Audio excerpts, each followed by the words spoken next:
What asset does the capital asset pricing model actually price? That is a question I don't think I could have answered even by the time I had completed my first investment course while earning an MBA in finance at the University of Chicago.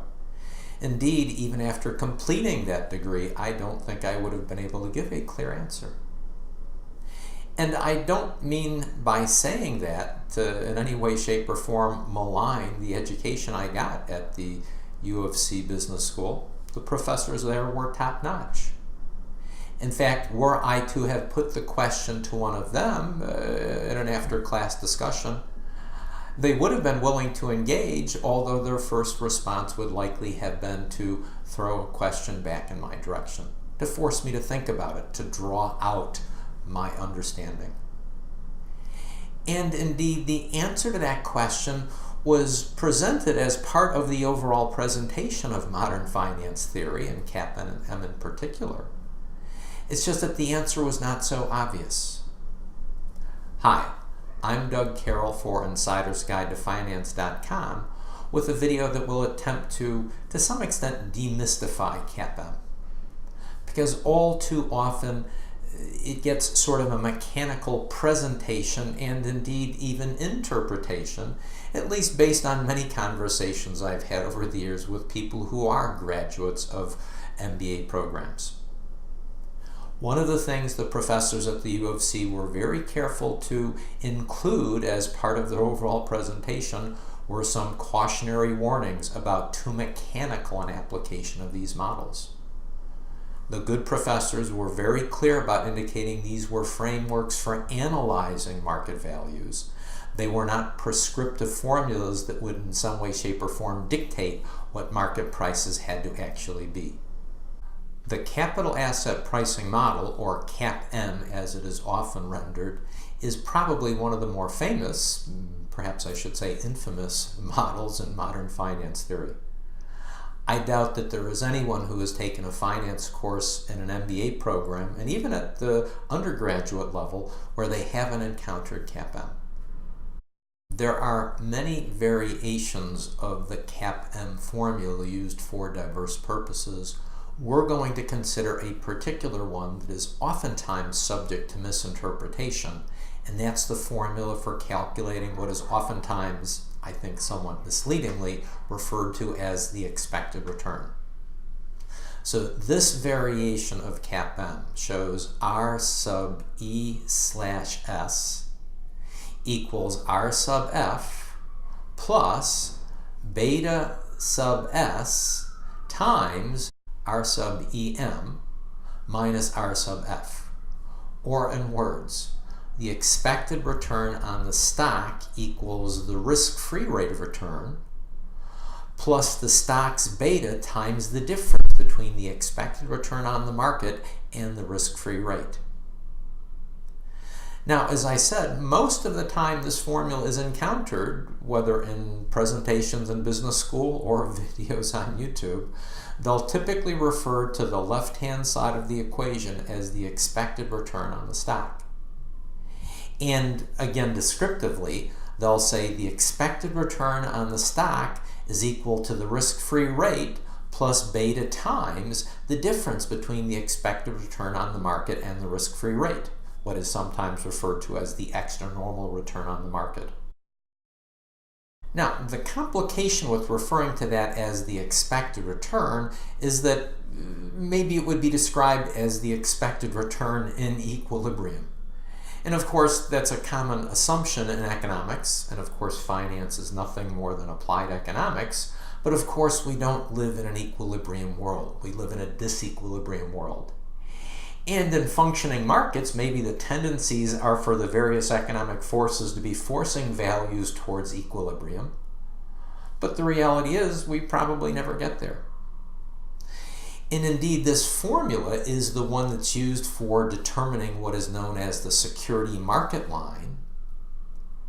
But what's important to realize is that value that's oftentimes referred to as expected return is more properly thought of as the required rate of return.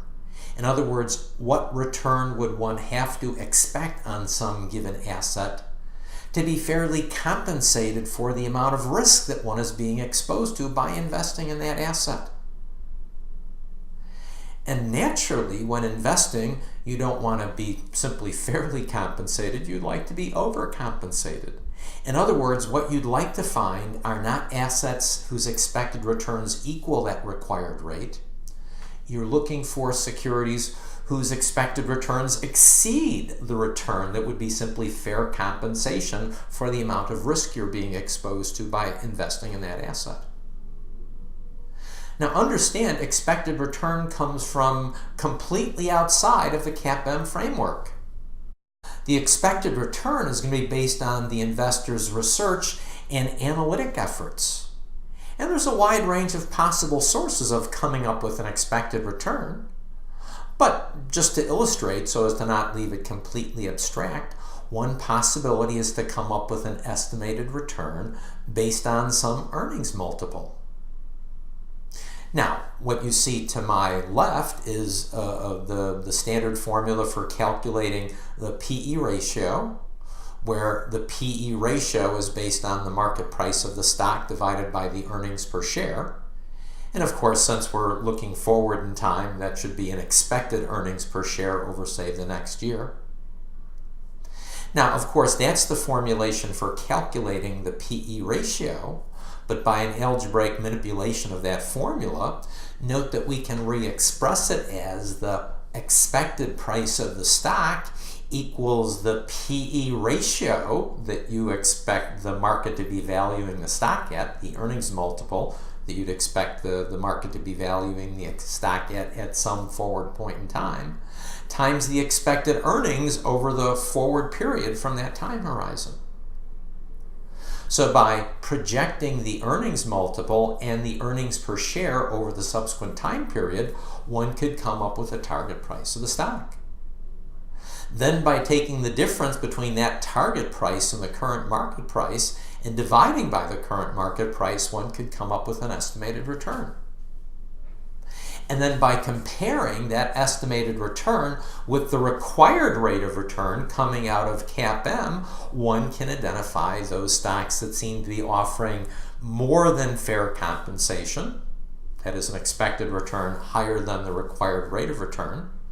Those are the stocks you would tend to want to invest in, as opposed to those stocks that are trading at prices that reflect expected returns less than the required rate, the rate that would be fair compensation for the amount of risk you're being exposed to.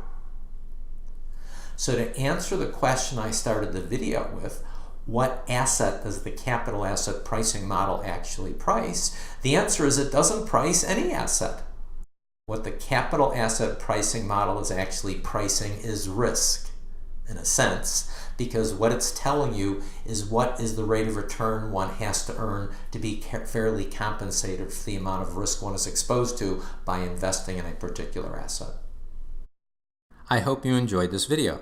You can go to our YouTube channel or Facebook page to see other videos on a range of investment-related topics.